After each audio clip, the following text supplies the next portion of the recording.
What's up, everybody? Paradigm Review Show. We are back with our special edition, if you will, installment of this one is Bloodshot, starring Vin Diesel, based on the Valiant comic character. It's been a while. If you guys know me and Mac and you follow the channel, you know that we're big Vin Diesel fans. Not so much on the Fast franchise, but we're more on the Riddick side of things. But nonetheless, we watch most of this man's action films. So it's directed by Dave Wilson. Trying to remember which film studio made this one. I don't see it there, but it looks like they shot it in Cape Town, South Africa.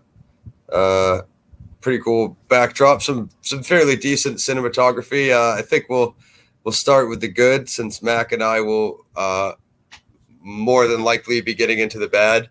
And but let's start with the good. So Valiant Comics, Bloodshot is like a super violent character. He has a pretty awesome background. He basically, much like other kind of comic book characters you guys would know from the MCU or the DCU, whatever they're calling that, he has multiple origin stories and multiple names. And right off the bat, one thing that like I thought was a bit of a mistake is he has Bloodshot's having multiple origins. He has like multiple characters and multiple names. So if you know anything about him, he's a reanimated soldier that they brought back to life. And in this story, they go with Ray Garrison. But looking at Vin Diesel, he's clearly like a New York Italian guy, an Italian, mostly Italian-looking guy.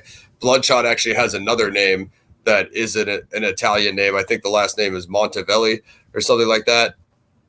Would it not have made sense, since you already picked an Italian actor, to pick the Italian character origin? And again, just Hollywood once again, you know what I mean? Like, well, he looks like a Ray Garrison, right off the bat, they're kind of like on the wrong foot. But yeah, if you guys saw the trailer, you got a pretty good flavor for what this, how it looks and what the film is about. I believe it does have the same producers as the Fast franchise, so that was something Caesar and probably a lot of other people that had to deal with that aren't Fast films. Is like, yeah, right off the bat, you're going to get that clean, edited kind of Fast production look to it. So that's what I got for intro. I'm going to pass it off to my colleague Mac the Rebel. Yeah, I mean, basically, yeah, basically, like you said, like the producers, you can definitely see their hand in this film. At least, this is their hand on how they would take on like a more superhero-esque comic type film. This one, right? So, yeah, I mean, and yeah, watching the movie, obviously, I wasn't disappointed at some scenes, but at the same time, some things could have been a little better at the same time. Agreed. And I think the story, that how they told it, wasn't a bad story, but at the same time, I don't know, like they could have made it a lot more, having a lot more substance to it. Let's just say that. I agree. Yeah. They kind of go with a somewhat non-linear approach where they jump around a bit in the timeline. Yeah. I think that could, if you're not like a big comic book fan that's kind of used to those kind of timelines, that would probably be pretty confusing for the average film fan. Yeah. But right off the bat, I mean, they had my attention. I mean, it starts off with some pretty high octane action. And then it kind of goes up and down there and hit some dips from there. I mean, it kind of follows a typical kind of superhero story archetype, as Mac was saying, which, that's kind of the criticism of a lot of the MCU films, is like, you already know what's going to happen. Like, let me guess, some guy's going to have a super power. He's going to, go through his ups and downs and fight a villain at the, you know what I mean? It's like Marvel's done that so many times. People are getting kind of tired of it. But I think that is where Bloodshot does do some things differently. And I think this is where Valiant really would have had their time to shine, because I think with Bloodshot, they're going to make it difficult for other film fans to take a look at these alternate comic brands that are not like the mainstream comic brands that are already established with their cinematic universes that people are already used to. Because I think it would have been epic for Valiant to launch a Valiant cinematic universe off this, you know, because they have some great other titles other than Bloodshot. They have Ninjak and all these other characters that are awesome. You know what I mean? Which it would have been really cool to see them all together and see how they would have interacted. But it's going to be very difficult to launch that cinematic universe on Bloodshot because Bloodshot, they restricted the budget to 45 million. To pull this off, I really think they would have needed a higher budget. I mean, I think even probably like 65, I think would have still been cutting quarters on this. You know what I mean? So I think they needed another 20 or 30 million, especially when you're used to seeing Vin and stuff like Riddick and Fast. I mean, Fast has like an unlimited budget. Like, why? You know what I mean? Like, that's the thing. Like, they don't do anything that would necessitate a Fast size budget. You know what I mean? Whereas when you had Bloodshot, he has a freaking red orb on his chest. He has those nanobots inside of him, and like literally everything that he could have been doing and fighting, you could have actually pushed it to the point where you would have used all that. And I do want to get into some of the cinematography of the fights and stuff like that, but it's just kind of rough that they limited the budget so much, because like just on hiring Vin, that's most of the budget. You have Guy Pearce. I would assume that that's like the rest of the budget, and then you have a few people that it's like, I think I'll go more into what I think was good, because when I get into the bad, I'm going to be probably lacing into this film a bit. But like, as far as the good, I think the directing was decent. I think Vin was the best part.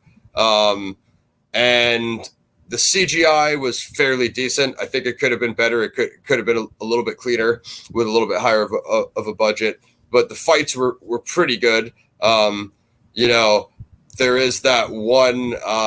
So this is what I was going to say is kind of differentiates Bloodshot from the typical stereotypical comic book movies that are out now is they reanimate him as a soldier and bring him back kind of obviously to run they're running the secret Black Op project. Guy Pearce is kind of the anti-hero guy that's kind of not anti-hero, but like whatever villain, you know, that he's going against, adversary that is running the project. And he, you know, they're obviously running their different kind of Black Ops, and there's these other characters training there that have like experimental powers that they're working on along with like Ray Garrison. And when he starts to have his flashbacks, if he has like multiple memories of like the times that they've brought him back, basically they had other prototypes before Bloodshot that they tried to do like the resurrection serum on. So, and he ends up kind of having like some of these like past memories or whatever. When he reactivates it, he finds out like what they did to his wife or whatever. When he starts to see the reoccurring dreams or whatever, he wants to like go after the guys that killed him. But at the same time, those are like implanted memories. Some of those are implanted memories in him that like that they control. Like that's one of their ways of like trying to control him. So his Bloodshot superpower is the nanobots that are inside of him. If you guys have seen the comic covers or you've seen what he looks like before in still shots, like he usually has like two pistols and he has like that big red circle on his chest, and that circle on his chest are like the nanobots like inside of him. And what that's his superpower. What those things do is whenever he sustains any kind of damage, like a bullet to the face or gets shot or stabbed or anything, those things automatically start self-repairing. You know what I mean? So it's almost like Wolverine regeneration on you know, steroids, you know what I mean? So when he does get to that first fight, when he tracks those guys down in the tunnel and there's all that white stuff, I guess it was supposed to be flour or whatever. So they kind of have this kind of like grimy red and blue shot fight. I thought they did a really good job of coloring that fight, and they have a bunch of like mercenaries in there. It's in a tunnel. And there's all this like white kind of powdery smoke around everywhere. And Bloodshot is just like taking those guys out like one by one, like ripping their arms off, like savagely beating them to death and stuff. And he does get shot in the face. That's that part in the trailer when it's like he gets shot in the face, the bullet like regenerates his face back together again from his superpower. So all of that was like pretty cool. You know, when they're kind of getting into his powers and what they're going to look like, what it's going to look like when he fights people and stuff, it's all pretty sweet. And then the movie does hit like some dips up and down here and there where it's just like them talking at the training facility, and it's like it feels unfocused. You know what I mean? That's what I took from it. But you have anything on that stuff, Mac? I mean, nah, I mean it's pretty much everything you just said there. You know, what I mean, it's just pretty much like explain the synopsis of what what Bloodshot what pretty much was and all that, how he became who he was. You know, it's pretty much like Universal Soldier told in a more superhero Yeah, form. You know what I definitely, mean? definitely.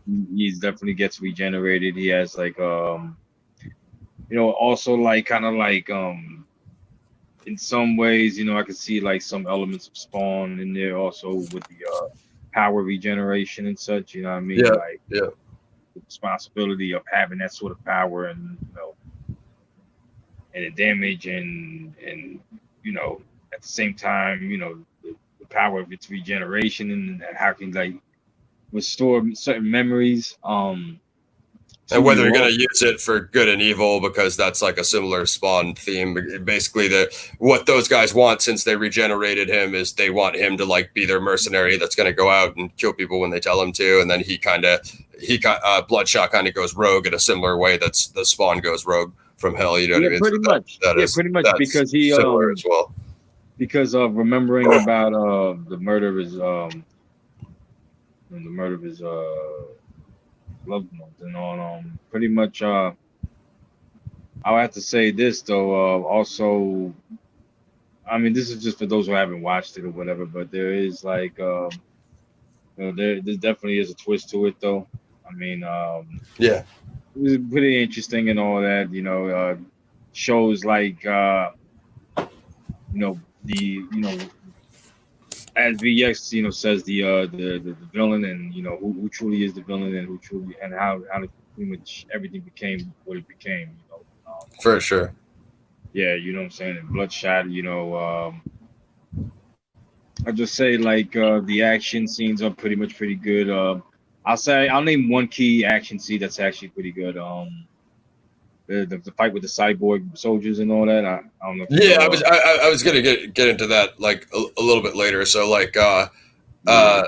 so the other things about it, yeah. So it's like it's definitely not the best acting. Like it seems like Vin Diesel and Guy Pearce are like by far the best actors, which that's two big I mean, names. it's a So superhero film, so you expect them to like have yeah, the yeah. high It's just caliber. like if they would have put a little bit more effort into like budget and acting and stuff like that, like like Dark Knight and other stuff has proved that you could still have good acting in a superhero film. You know what I'm saying? Like But I would rather watch freaking like I'd rather watch Guy Pearce do serious. I'd rather watch L.A. Confidential or The Rover and yeah, stuff. no, for real. I mean, but that's what makes him so good is he's got stuff like the Rover. But so that's why it was cool to see him in this, because it was like, okay, he held down Vin, and at least he'll have somebody to square off with. So it's not just going to be him in a room by himself, like with Ludacris. You know what I mean? But friggin', what was I gonna say? So so the thing about it is like, yeah, you've got Vin and you've got Guy Pearce, and they do well. And like what I was gonna say is I think one of the big things that's lacking in this movie is like the other villains other than Guy Pearce, because he's not really like a fighting villain. You know what I mean? He's kind of more of like a mastermind, like evil doctor, evil genius kind of role. Is those other guys who like are like they're supposed to be like similar type projects to Bloodshot, and you can kind of see the way they set it up at the beginning. It is kind of predictable that like he's gonna end up going against those guys or whatever. Like Mac was just saying earlier, he eventually squares off with those other guys who are part of the project and shit.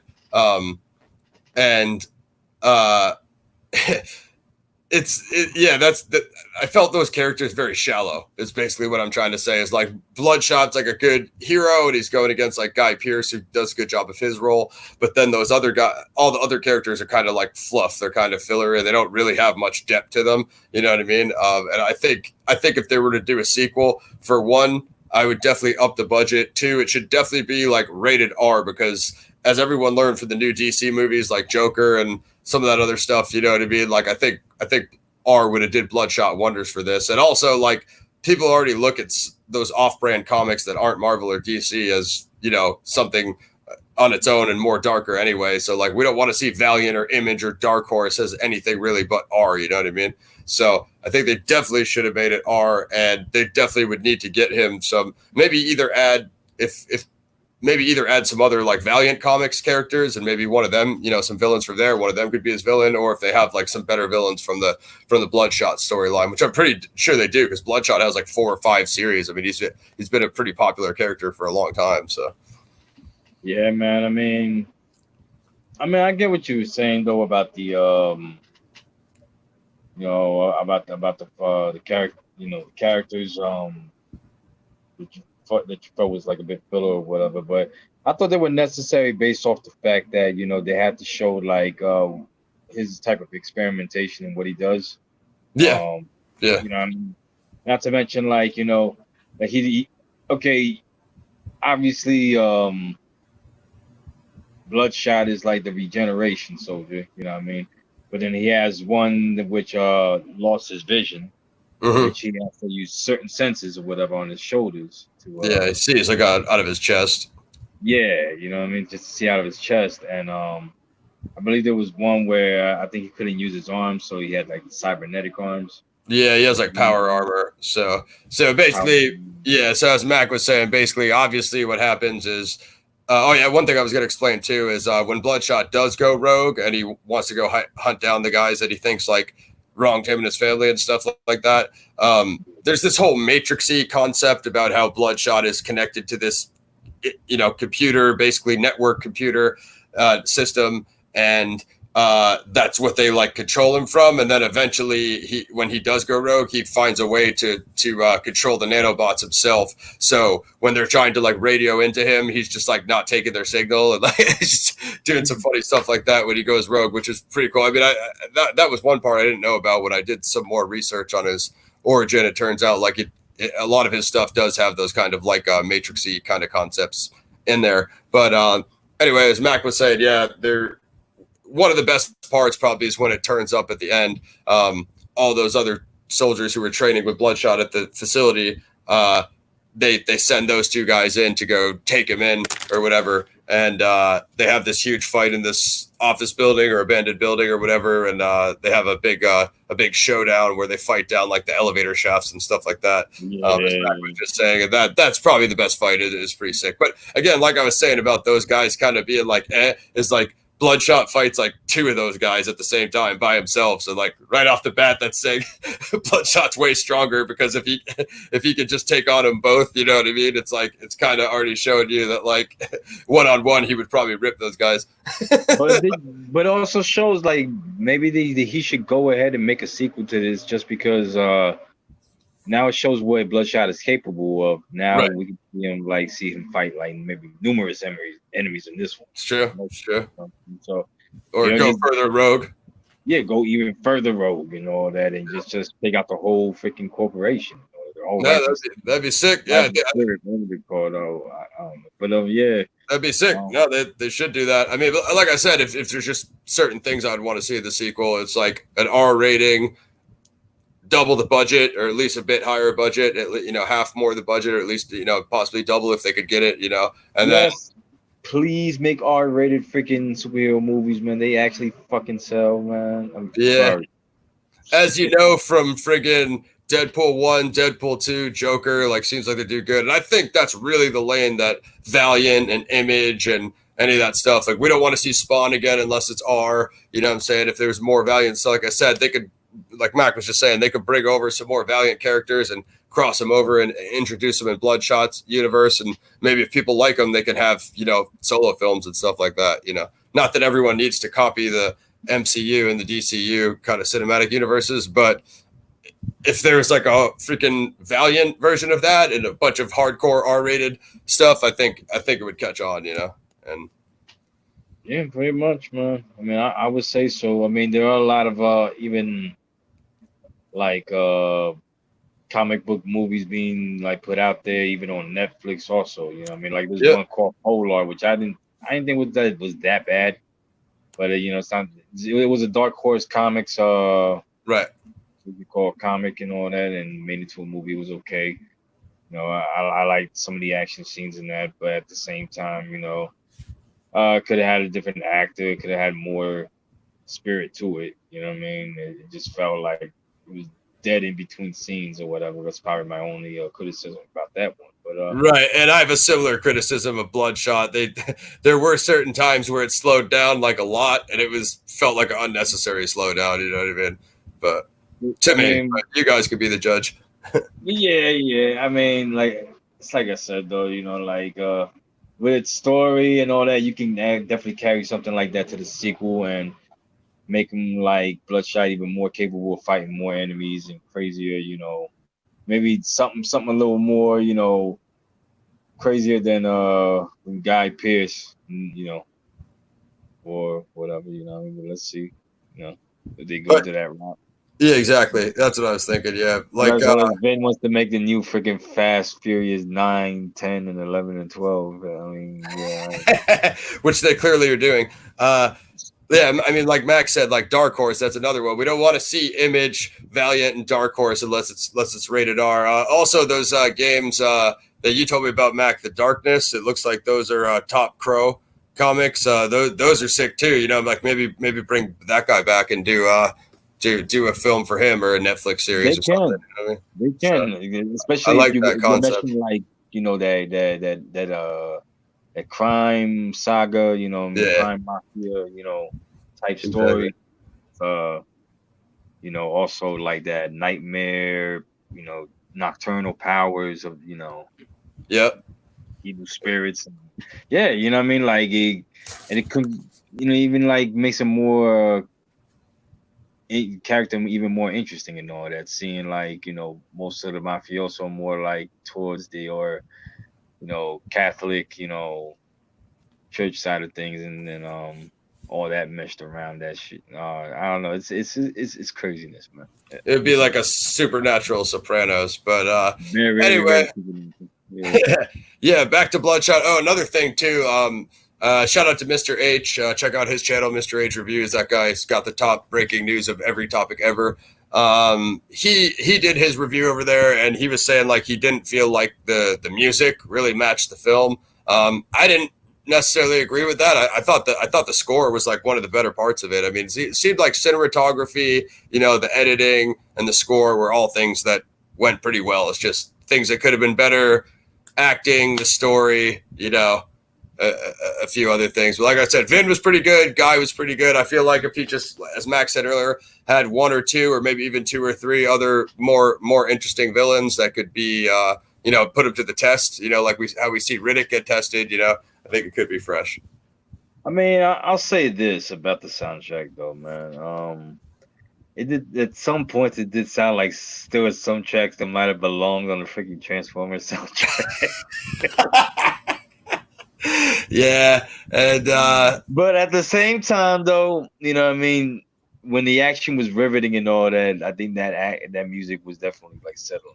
Yeah, during the fight scenes, that's kind of what I was. Yeah, I thought it was pretty good. So, but if it's like just taking orders and all of a sudden they have an argument, what did you say? It has that John Cena feel to it, you know what I mean? But which I guess that's where they're going in the next Fast. So, but yeah.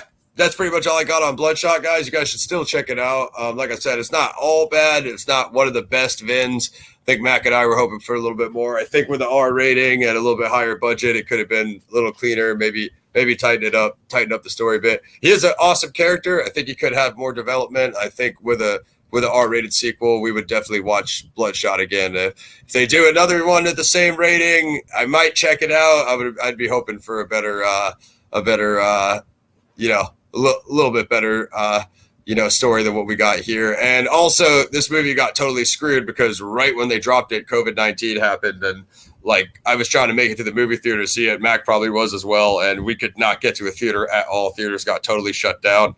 So I hope that didn't screw Vin over too badly for his release. I did support the film on YouTube. You guys could get it on YouTube, Amazon, Google, wherever else you rent movies. I think it's basically everywhere now. So you could get it for rent or buy a digital copy. So that'll be on you guys. You can check it out. Mac, if you want to bust out your rating, the film has. I'll do IMDb and then we can do ours. So IMDb has a 5.7 out of 10. I'm gonna let Mac lead off, and then I'm gonna come in with mine. Unless you want me to go first. Okay, I'll go, man. It's the most painful training we had to do yet. Now, for this one, I'll definitely give it like I say like a 6 out of 10. You know what I mean? Yeah, yeah.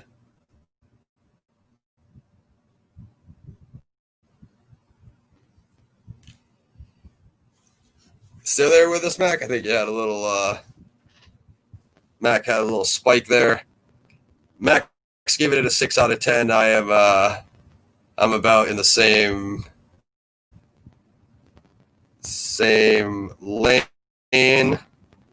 As we said, it has a 5.7 out of 10 on IMDb. Mac gave it a 6. Well, yeah, you spiked down there, Mac. Yo. You back? Yo, you back? Yo, I'm here. Yo, what the heck? Here? Yeah, I'm here. Yeah, you went in and out. You dropped. So you gave it a 6 out of 10? Yeah, so like I gave it a 6 out of 10. Like the action was good, the story was good. It was just like I said, you know, it could have had more substance. It could have had more.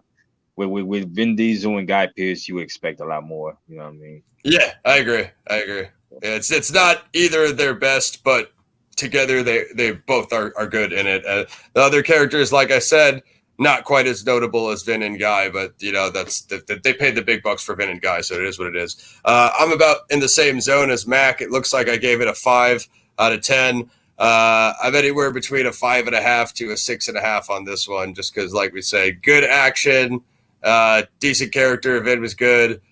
Story could have been a little better. Soundtrack decent, cinematography and directing quite good, editing pretty good. I do like the special effect on his regeneration, so that was pretty cool. Probably wouldn't go much higher than a 6.5 on this one. This one, guys, you probably watch this one time, and you know I don't know how many times you'd really go back to this one unless you really like it. I'm gonna probably check out some of the Bloodshot comics. I did some YouTube research with some people doing some breakdowns of the different series and runs of Bloodshot comics, so I do want to check some of those out and delve further deeper into the character. That's basically all we got on this one. Bloodshot 2020 action film. That's the Paradigm review film. If you have something else you guys would like us to review, put it in the comments. We watch documentaries, action, crime, sci-fi, grindhouse, historical, war films, war epics. What else do we watch, Mac? Everything. Comic book movies, graphic novel movies, animation, anime, almost everything. So. Oh yeah, man, documentaries. Shoot. Kung fu. We watch martial arts. We watch a lot of stuff, guys. So there's nothing too out there for Paradigm reviews. That's why we created this show. So I don't know what we're gonna do next. There's not too much for us to catch up on. We got to get Mac caught up on Swamp Thing. And there's a few things, maybe Man in the High Castle. There's a few more things out there, but I don't know if you guys have any suggestions for us. Let us know. We're looking to get Gaz from Ancient Visions back on with us, and shout out to our correspondents, Caesar and Irrefutable Matt. Paradigm Reviews. You can follow me at Ross Tracy PXF, link below, and follow Mac at Mac the Rebel PXR. Anything else, Mac? Yeah. Hobo with a Machete coming soon. Check out the music channel, youtube.com/Planet X Records LLC. You'll hear some of our epic grindhouse mixtape there. We got a couple tracks up, Furioso Road, and a couple more singles dropping soon. So that's all. Like, subscribe, share, suggestions, comments, feedback in the below in the comments. And yeah, Paradigm Reviews. Until next time, we are out. Goodbye.